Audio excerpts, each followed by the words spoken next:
Bonjour, dans cette vidéo je vous propose de voir comment intégrer le code formulaire de votre service d'autoréponse sur une page de capture proposée dans les packs graphiques Minisite de Minisite Web Design, puisque la demande m'a été faite par un client. Donc je vais tout simplement faire cette petite vidéo pour vous le montrer à tous et à toutes, parce que ça peut effectivement paraître un petit peu compliqué. Donc j'ai ici d'un côté le code que j'ai un petit peu mis en forme, le code donc qui m'a été envoyé par le client, que je vais tout simplement copier. Et je vais ensuite me rendre dans une page de capture, fournie dans les différents packs. Nous voyons ici la partie formulaire qui est donc pour l'instant celle par défaut sur la page. Donc je vais tout simplement me mettre sur la section code et je vais aller chercher les balises forme. Voilà, donc ici, voici notre code d'origine. Donc je vais juste le mettre de manière plus évidente. Voilà, ici on va enlever les interlignes qui servent à rien.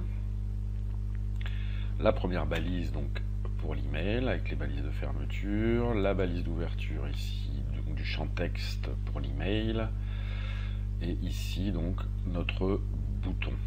C'est ça. Donc je vais tout simplement ici mettre un petit peu d'espace pour aller coller mon code de mon service d'autoréponse. Donc nous voyons que la mise en forme des champs texte a été directement faite puisqu'elle est intégrée ici donc dans le code CSS de votre page.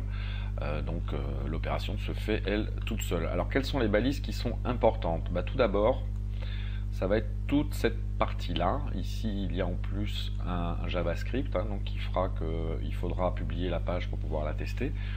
Ici toutes ces interlignes, les balises d'interlignes là ne servent à rien, puisque ce sont des champs texte masqués, donc on ne les voit pas. Par contre, les interlignes se verront sur le... Voilà, si je fais l'affichage direct, on verra qu'il y a un décalage au niveau du formulaire. Voilà. Donc là, on l'a plus puisqu'on l'a supprimé ici. On voit qu'il est encore un petit peu décalé. Donc ça va se trouver... Pardon, ça va se trouver quelque part. Et ben voilà, ici, dans la div opt-in, puisqu'on a ici une marge en haut de 25, on va réduire à 10. On va regarder tout de suite ce que ça donne. Ça va déjà mieux aller. Voilà, c'est déjà à hauteur des flèches, donc c'est déjà un petit peu mieux. Donc vous voyez la différence, effectivement esthétique, qui est pas, qui est pas formidable. Donc on va tout simplement adapter tout ça. Il faut toujours bien faire attention donc au code qui vous est donné, comme ici sur les champs texte.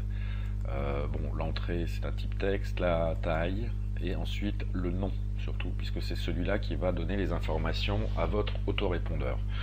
Ici, si vous regardez sur l'email, le nom c'est from, donc ça ne rentrera nulle part chez vous. Donc il faut tout simplement reprendre ces informations là. Si vous voulez effectivement que ici vous ayez donc le texte qui apparaisse directement dans le champ, et si vous voulez supprimer cette colonne, on peut le faire très facilement. Il faut juste faire attention à une seule chose. Voilà, je repasse sur l'éditeur HTML, c'est qu'ici vous avez deux colonnes, et ici vous n'avez aucune colonne. Donc il faut bien supprimer, recréer la deuxième colonne. Donc il suffit de fractionner cette ligne. Donc ici, voilà.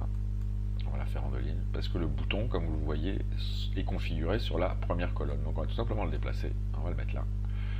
Donc veillez bien à ce que ce code soit effectivement transféré dans la bonne colonne. Et ici on va supprimer cette colonne. Une colonne, supprimer la colonne, voilà. Ensuite il suffit d'aller regarder, donc dans notre deuxième formulaire, ici on a une largeur de table à 282 qu'on n'a pas ici. Je vais tout simplement copier cette section, cette partie, que je vais aller amener ici sur mon champ table. CTRL V pour coller.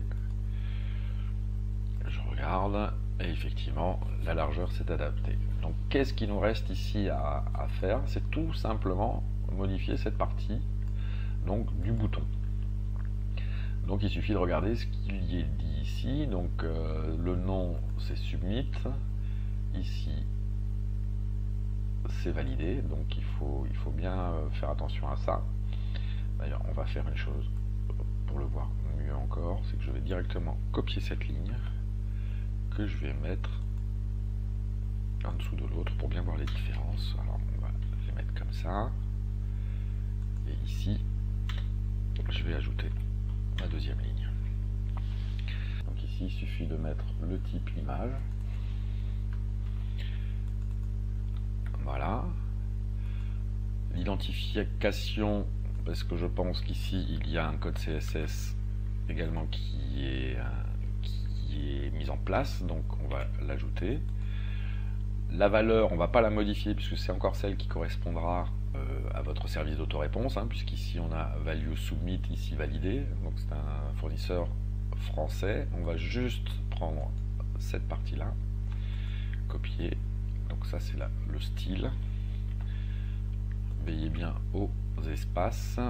On clique, donc ça c'est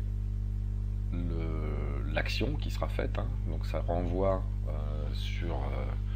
sur un autre script, et on va ensuite tout simplement prendre l'adresse de l'image, donc ça on va le copier, qu'on va rajouter juste après là, et voilà. Ensuite on va aller regarder ce que ça nous donne. Donc on a bien les deux boutons, dont celui-là qui est celui que nous voulons conserver, donc il suffit de supprimer l'ancien bouton qui ne marchait pas, qui ne servait à rien, pardon, et de supprimer toute cette partie donc du formulaire, de l'autre formulaire, voilà. Puisqu'on a la balise d'ouverture, la formulaire, et la balise de fermeture du formulaire qui est donc celui du bas. Ça, je pense que c'est lié aussi à l'autre service d'autoréponse, puisqu'il y a Aweber, donc on le supprime également.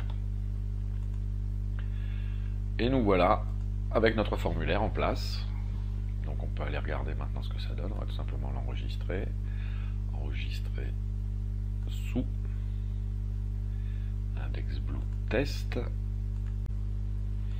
Alors, j'ai oublié une chose, voilà, vous voyez, on a oublié de rajouter le texte ici. Donc ça se fait tout simplement, soit en sélectionnant le champ texte et en lui donnant une valeur. Donc celui-là, alors il faut bien que je fasse attention parce qu'on les a inversés, c'est donc l'email. Donc ici on va marquer votre adresse, votre email.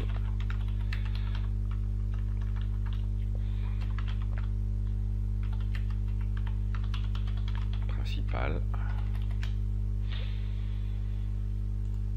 Et ici, on va y ajouter, alors vous pouvez aussi directement travailler dans le code en donnant la valeur. Ici, copie, espace V. Et ici, on va tout simplement ajouter votre prénom. Donc, on enregistre. Et on va regarder ce que ça nous donne en actualisant notre page.